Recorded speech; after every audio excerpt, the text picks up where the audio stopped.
Hello everyone, here I am explaining 8th question of exercise 8.3 comparing quantities, and the question is find the amount and the compound interest on rupees 10,000 for 1.5 years at 10% per annum compounded half yearly.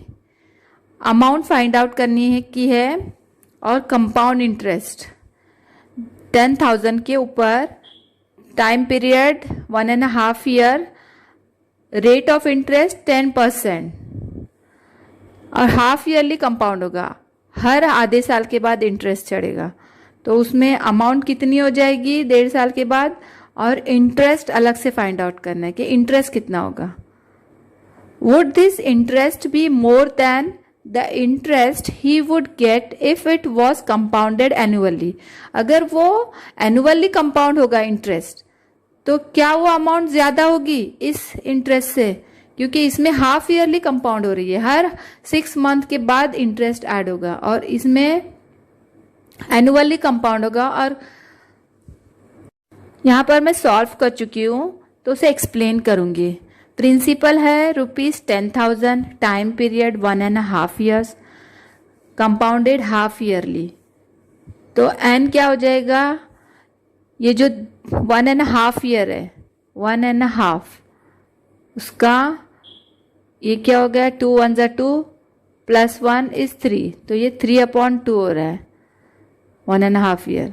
इसको mixed fraction को इसमें convert किए fraction में, 3/2 हो गई, वो बिल्कुल double हो जाता है हाफ ईयरली कंपाउंड करेंगे, क्योंकि एक साल में 2 हाफ हो जाते हैं, तो 3/2 का डबल, 2 and 2 गेट कैंसल, तो कितना हो गया 3। ऐसे भी हम देख सकते हैं कि half year plus half year plus half year, 1.5 साल में 3 हाफ आते हैं। रेट ऑफ इंटरेस्ट 10%, लेकिन हाफ ईयरली कंपाउंड हो रहा है इसलिए rate of interest 5%। Amount A = P × 1 + R/100 whole raised to the power n। यहां पर P जो है ₹10,000 है, into under bracket 1 + 5/100 whole raised to the power 3। N जो है वो 3 है, हाफ ईयरली कंपाउंड हो रहा है 1.5 साल के लिए, तो 3 हो जाएगा। ये 100 × 1 100 + 5 105/100, ये 3 टाइम्स मल्टीप्लाई होगा। तो ये 10,000 × 105/100 × 105/100 × 105/100। तो इसमें 5 कॉमन फैक्टर है, 5 2 ज़ा 10, 5 1 ज़ा 5, 5 2 ज़ा 10, 5 0 ज़ा 0। सेम यहाँ पर 21/20, 21/20, क्योंकि 5 से डिवाइड किए। अब यहाँ पर this 0 get cancel, this 0 get cancel, this 0 get cancel, तीनों 0 यहाँ से 0 से 0 कैंसल हो गए। यहाँ पर 10 रिमेनिंग, 2 1 ज़ा 2, 2 5 ज़ा 10। अब ये 5 × 21 × 21 × 21 न्यूमेरेटर में, और डिनोमिनेटर में 2 × 2 4, फिर 21 × 21 441 होता है, एंड 5 × 21 = 105। तो ये मल्टीप्लाई किए, उसके बाद आंसर आया 46,305। उसे 4 से डिवाइड करेंगे तो आंसर है 11,576.25। ये अमाउंट हो जाएगी वो 10,000 में इंटरेस्ट ऐड होगा। 10,000 रुपीज प्रिंसिपल अमाउंट थी, जिसमें 1.5 ईयर 1.5 साल के लिए हाफ ईयरली इंटरेस्ट कंपाउंड हो गया, हर 6 महीने के बाद इंटरेस्ट ऐड होकर वो अमाउंट 10,000 से इतनी हो जाएगी 11,576.25। अमाउंट फाइंड आउट किया, उसमें प्रिंसिपल विथ इंटरेस्ट ऐड था, तो कंपाउंड इंटरेस्ट फाइंड आउट करेंगे। Compound interest = amount minus principal, जो इंटरेस्ट के साथ अमाउंट है प्रिंसिपल विथ इंटरेस्ट, तो वो कितनी आई थी 11,576.25। उसमें से जो हमारा प्रिंसिपल था 10,000 स्टार्टिंग में वो माइनस किए, तो इंटरेस्ट कितना उसमें आया है 1.5 साल के लिए, 1.5 ईयर्स के लिए ₹1,576.25। अब यहाँ पर क्वेश्चन है, would this interest be more than the interest he would get if it was compounded annually.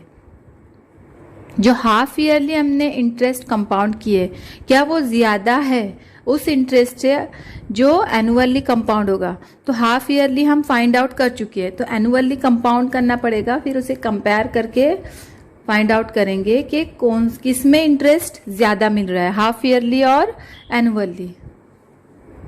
First case में हम फाइंड आउट कर चुके हैं हाफ ईयरली इंटरेस्ट। तो अब यहाँ पर case second, if the interest was compounded annually, यहाँ पर P हो जाएगा 10,000, rate of interest 10% per annum and time period 1.5 years. Annually compound करना है तो पहले होल नंबर के लिए इस फॉर्मूले से फाइंड आउट करेंगे अमाउंट, तो n यहाँ पर 1 होगा और आगे नेक्स्ट हाफ ईयर के लिए सिंपल इंटरेस्ट से फाइंड आउट करेंगे, क्योंकि यहाँ पर एनुअली कंपाउंड करना है, तो पूरा 1 साल के लिए इस फॉर्मूले से और आधे साल के लिए सिंपल इंटरेस्ट से। Amount at the end of 1 year, 1 साल के बाद अमाउंट क्या हो जाएगी, principal into 1 plus R/100 whole raised to the power n। Principal है यहाँ पर 10,000 इंटू 1 प्लस 10/100, यहाँ पर n हो जाएगा 1, तो 100 इंटू 1 100 प्लस 10 इज 110/100, ये 2 0 कैंसल हो जाएंगे, तो आंसर होगा 100 इंटू 110, ये हो जाएगा ₹11,000। यानी जो अमाउंट है 1 साल के बाद जो प्रिंसिपल अमाउंट 10,000 थी वो 11,000 हो जाएगी। तो इंटरेस्ट कितना हो जाएगा, तो अब यहाँ पर compound interest for 1 year interest होगा 11,000 माइनस 10,000 यानी ₹1,000। अब नेक्स्ट हाफ ईयर के लिए फाइंड आउट करेंगे interest for next half year. Principal 11,000, जो 1 साल के बाद हमारी अमाउंट 10,000 से 11,000 हो गई है, तो प्रिंसिपल वही आएगा 11,000। Rate of interest 10%, time period half year. अब हाफ ईयर के लिए फाइंड आउट करना है, तो simple interest is equal to P into R into T, ये P है। यहाँ पर P 11,000 into rate of interest 10 into time period half, तो 1 यहाँ पर आएगा, डिनोमिनेटर में 2 आएगा, यहाँ पर डिनोमिनेटर में 100 है, 100 इंटू 2 हो जाएगा। चूंकि ये एनुअली कंपाउंड है इसलिए रेट ऑफ इंटरेस्ट वही रहेगा। अब यहाँ पर 0 0 कैंसल,